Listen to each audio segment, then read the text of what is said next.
علیکم ورحمۃ اللہ وبرکاتہ۔ آج ہم حدیث لائیں ابو داؤد سے 4607۔ اس کا عنوان ہے کہ مذہبی اختلاف ختم۔ جو ہمارے بیچ میں مذہبی طور پر اختلاف پیدا ہو رہے ہیں وہ کیسے ختم ہو سکتے ہیں؟ اللہ کے رسول صلی اللہ علیہ وسلم نے اپنی وفات سے چند دن پہلے ایک خطبہ دیا اور انہوں نے یہ مسئلہ ہی صاف کر دیا بالکل۔ اب ہم نہ مانیں، ہر دھرمی پہ اتر جائیں تو وہ ایک الگ بات ہے۔ اللہ کے رسول صلی اللہ علیہ وسلم نے فرمایا کہ تم میں جو شخص زندہ رہے گا وہ عنقریب بہت اختلاف دیکھے گا۔ تو اس اختلاف میں ہمیں کرنا کیا ہے یہ بھی بتایا انہوں نے۔ پس اختلاف کی صورت میں تم میری سنت اور میرے ہدایت یافتہ خلیفہ راشدین کی سنت کی پابندی کرنا اور اسے اپنی ڈاڑھ یعنی کہ کس کے پکڑنا، اس بات کو کہ ساتھ مضبوطی سے پکڑنا یا پکڑے رہنا۔ تو ہمیں کرنا کیا ہے جب ایسی صورت حال آ جائے کہ اختلاف ہو رہا ہو؟ تو ہم اللہ کے رسول صلی اللہ علیہ وسلم کے سامنے تو یہ اختلاف نہیں تھے، اختلاف بعد میں آئیں گے، آپ صلی اللہ علیہ وسلم نے بتا دیا پہلے ہی۔ تو اس حالت میں ہمیں اللہ کے رسول صلی اللہ علیہ وسلم کی سنت کو دیکھنا ہے پہلے، اور اپنے خلیفہ راشد کی سنت کو اپنانا ہے۔ اس میں کسی معاملے میں اگر ہمیں پیچھے سے کوئی بات نہیں ملتی تو پھر خلفۂ راشدین کی طرف دیکھنا ہے ہمیں۔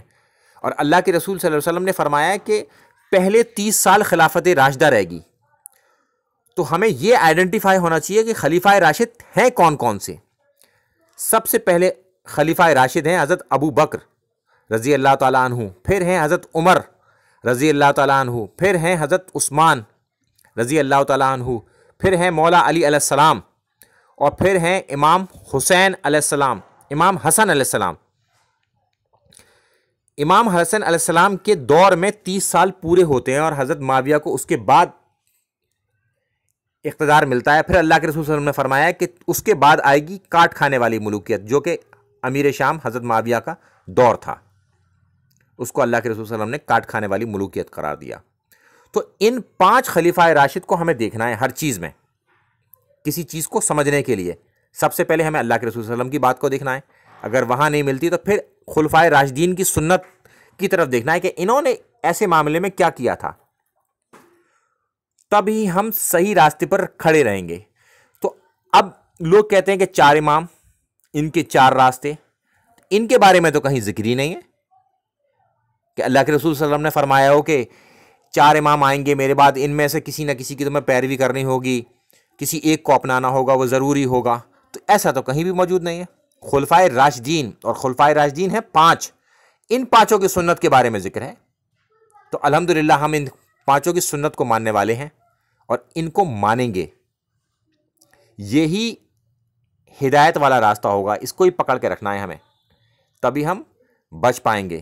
اور اللہ کے رسول صلی اللہ علیہ وسلم نے پھر آگے فرمایا اور نئے نئے کاموں سے بچنا، چونکہ ہر نیا کام بدعت ہے اور ہر بدعت گمراہی ہے۔